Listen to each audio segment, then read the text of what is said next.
O meu bom dia.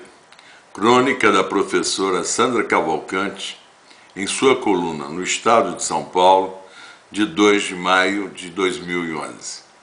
O Brasil dos fatos e das versões. Tem sido assim desde o começo da nossa história. É incrível como nossa trajetória é contada. Quem se debruça sobre os fatos fica escandalizado com a diferença entre eles e as suas consagradas versões. Esse comportamento fraudulento faz com que, em nosso país, todo historiador seja levado a trabalhar como um arqueólogo, que tem de cavar, raspar poeiras, decifrar hieroglifos e tentar entender os obscuros textos dos pergaminhos, sempre na busca da verdade dos fatos. Para a alegria nossa, o Brasil tem sido presenteado com obras estupendas, realizadas por excelentes pesquisadores. Eles têm conseguido divulgar um conhecimento cada vez mais correto dos fatos da nossa história. E essa tarefa saneadora de desmistificação das versões tem alcançado enorme sucesso de vendas para as editoras.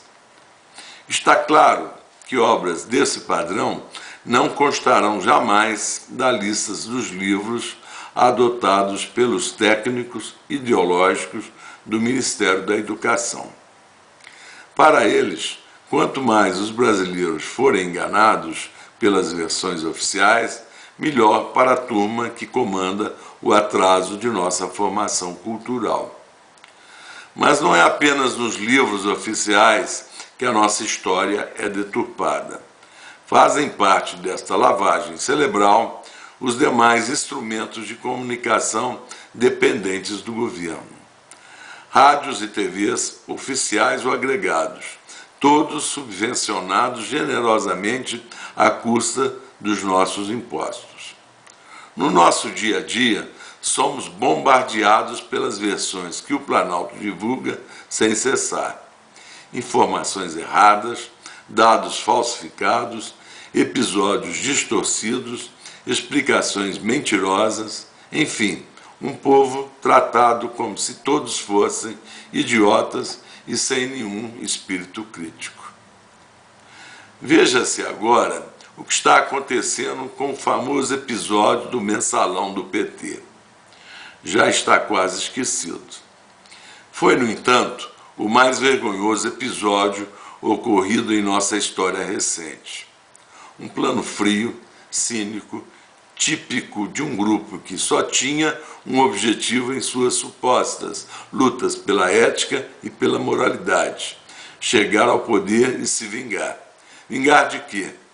Os autores desse plano eram e ainda são indivíduos ressentidos, cheios de raiva contra as elites letradas, bem alimentadas, patrões e chefes. Para eles, chegar ao poder era a suprema desforra. Esse tem sido sempre o sentimento da esquerda sem estudos, valores e visões do mundo.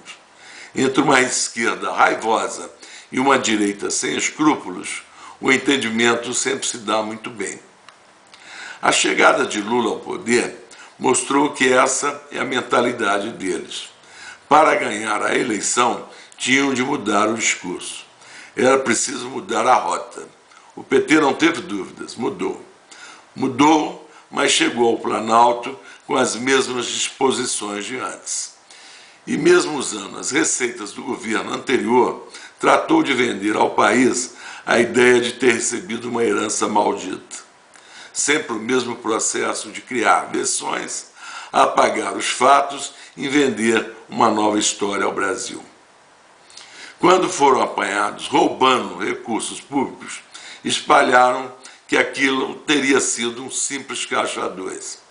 Não foi. A justiça definiu como crime de formação de quadrilha. São R$ 38 no processo. Nesses 6 anos, a versão vai vencendo. A quadrilha do mensalão está de volta ao poder, inocentada pelos seus eleitores. A última cartada da versão já está na mesa. Em agosto, prescreve o crime. Se a denúncia criminal não for feita até lá, teremos uma nova derrota dos fatos. A desenvoltura dos integrantes da quadrilha do Mensalão e da quadrilha do dossiê contra José Serra já vem despertando muitas suspeitas. Os réus andam muito à vontade nos palácios. Muitas declarações, muitas aparições públicas, muitas articulações, enfim, muita recuperação de terreno. Tudo isso leva a crer que está em marcha uma grande manobra para tornar vitoriosa a versão criada pelo então presidente Lula. O Mensalão não existiu, foi tudo armação da oposição.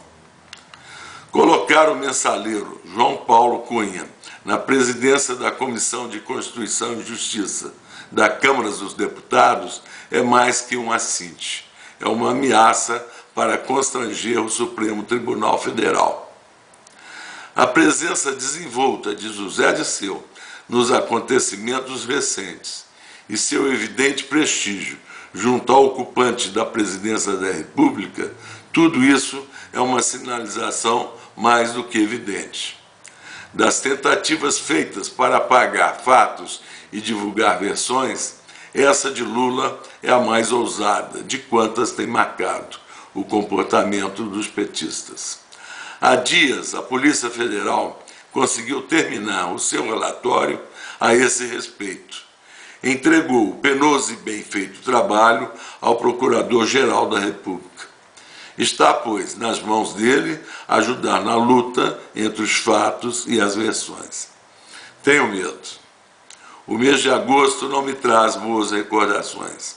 A tentativa de assassinar Carlos Lacerda, a morte do Major Rubens Vaz, o suicídio de Getúlio Vargas, anos depois, também em agosto, a renúncia jamais explicada e jamais entendida de Jânio Quadros, renúncia que abriu para Brizola e Jango a tentação de pôr golpe e, com o apoio de pequeno grupo militar, implantar aqui uma república sindicalista, com a ajuda de Cuba e da Rússia.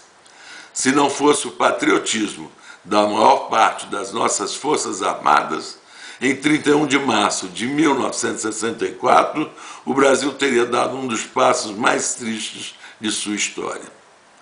Mas a tradição de criar versões e negar os fatos não muda. A mídia tem passado os últimos tempos divulgando exatamente o contrário da realidade. Na maioria das reportagens, os fatos cederam às versões. Os golpistas Jango e Brizola são saudados como legalistas. Os legalistas que seguiram Castelo Branco e impediram o golpe são apontados como golpistas. As Forças Armadas nem podem mais comemorar o 31 de março. Que agosto não nos traga desgosto. Vamos ver o que acontece com os heróis do Mensalão. Muito obrigado.